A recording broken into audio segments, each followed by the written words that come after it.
Olá, meu nome é Gisabel. Eu vou falar sobre massificação de ações de nulidade de patentes de medicamentos, acesso à saúde ou modulação de interesses, uma análise expositiva da retórica antipatentes das farmacêuticas de genéricos. A minha pesquisa teve o objetivo de analisar a possibilidade do sham litigation estar sendo utilizado por empresas que não dispõem do monopólio legal, o que é uma hipótese que não é muito observada no CAD. O trabalho partiu da premissa de que uma quantidade muito considerável de ações de nulidade de patentes foi ajuizada perante a Justiça Federal nos últimos anos, a maioria delas tendo como autores grandes farmacêuticas genéricos. Ao final, a minha pesquisa tentou responder a seguinte pergunta: é possível enquadrar a massificação das ações de nulidade de patentes como prática de sham litigation? Falando um pouco sobre o contexto brasileiro, a análise patentária do Brasil com relação a medicamentos é muito detalhista, tanto na análise feita pelo INPI, quanto pela análise feita pela Anvisa. Isso permite que os medicamentos que passam pelo crivo dessas autarquias sejam de extrema confiabilidade. O mercado brasileiro de genéricos é um dos maiores do mundo, e o Brasil é conhecido por fomentar muito a indústria de medicamentos genéricos, especialmente os que são produzidos em âmbito nacional.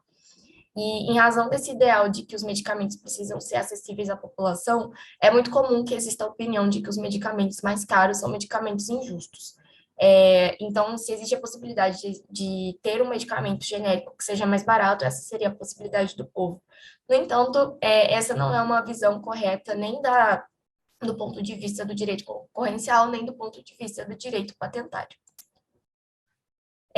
Muitas dessas ações, como eu falei, foram ajuizadas por grandes empresas farmacêuticas de genéricos, que inclusive detêm pedidos de anulação das mais variadas patentes de medicamentos. É, Muitos desses medicamentos que vêm sendo anulados, eles são de difícil abordagem terapêutica, como câncer, esclerose múltipla. Então, é possível ver o interesse das farmacêuticas de genéricos na quebra dessas patentes, que são tão lucrativas. E a gente, apesar de entender o benefício da entrada de genéricos no Brasil e o acesso à saúde para a população, não se pode deixar de lado a importância do incentivo à produção tecnológica e à pesquisa. Essas ações de nulidade de patentes de medicamentos, as que foram analisadas, 80% delas, as que já foram sentenciadas, foram julgadas procedentes para anular os efeitos das patentes. E entre os medicamentos que tiveram suas patentes invalidadas estão medicamentos voltados para câncer de mama, glaucoma e esclerose múltipla, por exemplo. Do ponto de vista do direito da concorrência, já foram analisados no Brasil e internacionalmente muitos casos em que farmacêuticas de medicamentos referência estavam agindo de forma anticompetitiva com as farmacêuticas de genéricos, mas o oposto nunca foi visto. O CAD, até o momento, não tem muita jurisprudência sobre a prática do sham litigation, principalmente porque é uma prática muito difícil de ser constatada. É, mas o CAD já sim reconheceu a prejudicialidade do sham litigation quando ele é praticado por agentes que não detêm o monopólio legal do produto.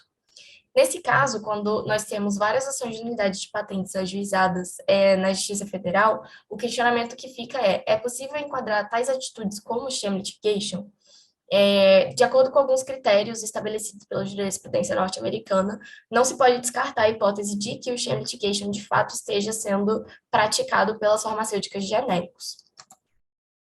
Para concluir, não podemos deixar de lado, de novo, a importância dos genéricos no Brasil, a entrada deles para o acesso à saúde, mas também não se pode deixar de lado a importância do fomento à pesquisa e da produção tecnológica.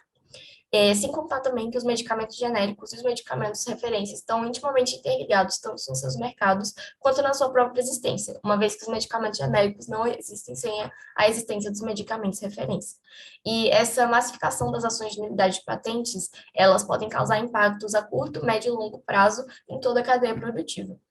Apesar da dificuldade de identificação da prática de sham litigation e dos limitados precedentes do CAD, é importante que esse tipo de cenário que nos salta aos olhos e que se diferencia das outras hipóteses não sejam descartados e que sejam levados em consideração pelas autoridades antitruste e pelas autoridades patentárias para que se constate a possibilidade de que as práticas anticompetitivas estejam sendo efetivadas.